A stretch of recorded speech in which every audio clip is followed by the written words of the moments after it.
This idea that as long as we have every participant in every transaction prove their identity, and we can track and control every transaction through this totalitarian surveillance system, we will end crime.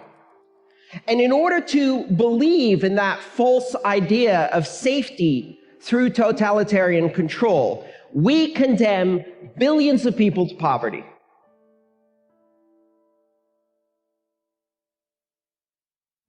We're sitting at a historical crossroads where the future of money is going to be digital. We're seeing a concerted effort around the world to ban cash, to reduce the availability, the value, and the liquidity of cash everywhere in the world. We saw India demonetize the top 2 value notes they have. Spain is passing a law to make it illegal to make any transaction more than 1,000 euros in cash. Probably the 500 euro, 100 euro notes are going to disappear eventually. You're seeing this process of demonetization, of removing cash from the economy in order to funnel it all into banking systems that are under constant control and surveillance. This is a very dangerous future. And that's usually because they want the taxation or they want the legislation. Either they see that money used by corrupt parties or they just use that as an excuse to control it. The biggest criminals in the world have banking licenses of their own. They don't need to money launder. They own HSBC and that money launders for them. You know, the biggest money launderers in the world are the banks, obviously, because that's where the money is. The easiest way to money launder is if you have a banking license. So, of course, the biggest money launderers have banking licenses. These are excuses. What they want to do, of course, is, they say, taxation and corruption. But in fact, this actually increases corruption. So removing cash from an economy and putting everybody under surveillance doesn't mean that criminals can't use money anymore. Of course they can. They will continue to do that. They will always have means of doing it. It just means that everybody else is under surveillance. So you end up surveilling the innocent. What does that give you? That gives you political control. We've never had in the history of humanity the ability to monitor everybody's economic activity all the time. And to give that power to governments without question is extremely dangerous. It won't reduce crime, but it will turn governments into criminals. It won't reduce corruption, but it will increase corruption at banks.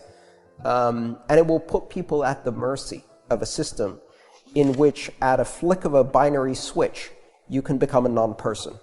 Went to the wrong website, attended the wrong protests, associated with the wrong political party, expressed support for the wrong idea, off. You no longer exist. You can't buy food, you can't buy anything, you can't earn anything, and all of your money disappeared. Because we don't give you a bank account. And since you can't use cash for anything, then you basically are a non-citizen. You are a non-person. And what this will end up doing is it will end up putting the burden, again, on the most powerless in our society, right? The poor, those who don't have ID, undocumented immigrants, victims of human trafficking, refugees. These people are going to be suffering the burden to create this bourgeois illusion of safety and give massive powers to governments that certainly haven't earned the trust to have these kinds of powers. Criminals will have privacy. The question is whether the rest of us will.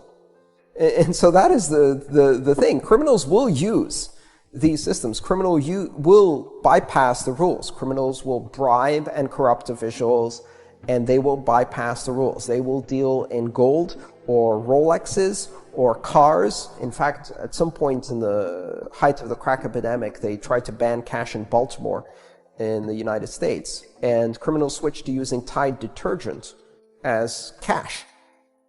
Fungible, transportable, brand unforgeable, and useful. Just crates of Tide, move it around different right? houses. There will always be criminal activity. That's part of society. Changing the way money works only ends up punishing the innocent. And so criminals will always have privacy. Brian, do you want to also have privacy? Or do you want only criminals to have privacy and only governments to have privacy? The real drug financing doesn't happen in cash. It happens in millions of barrels of oil and billions of pallets of dollars transmitted through wire transfers by the banks who get caught again and again and again and again.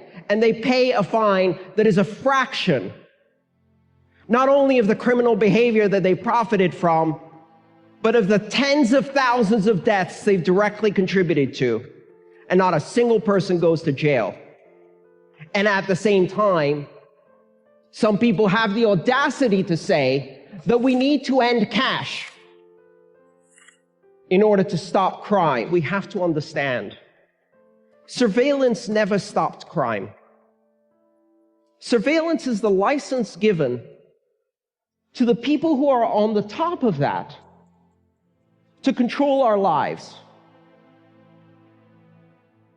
They will commit crimes. They will commit the worst of crimes, what I call mega crimes. Mega is the prefix we use for millions.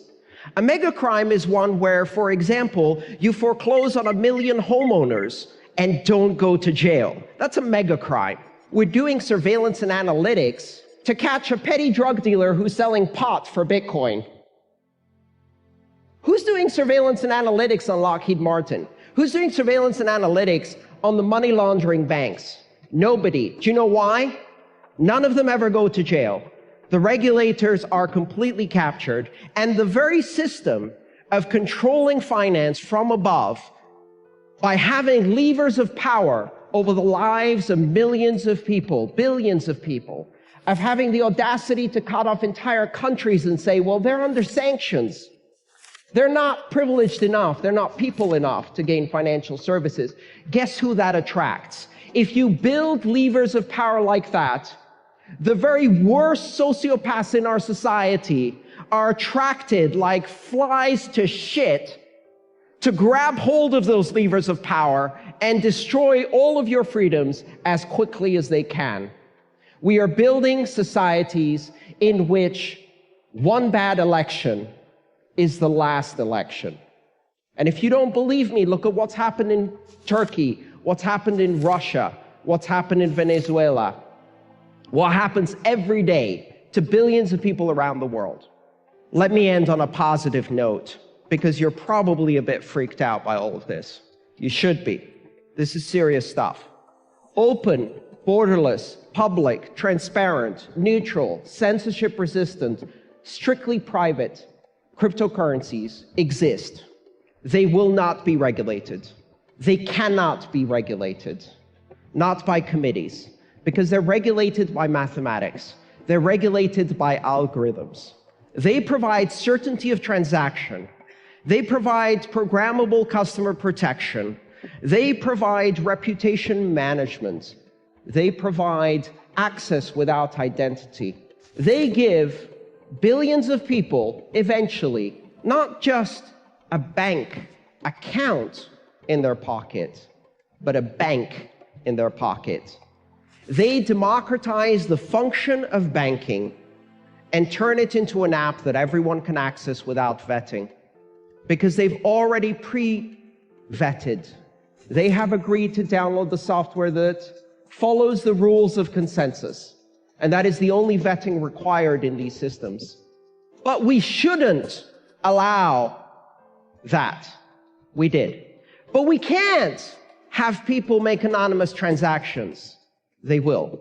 But we must regulate this. You can't, and you won't, because 6 billion people need this. Should we regulate crypto? How much should we regulate crypto? Who should regulate crypto? Fuck that. Crypto is about providing universal basic finance to whoever needs it, everywhere in the world, whether we like it or not.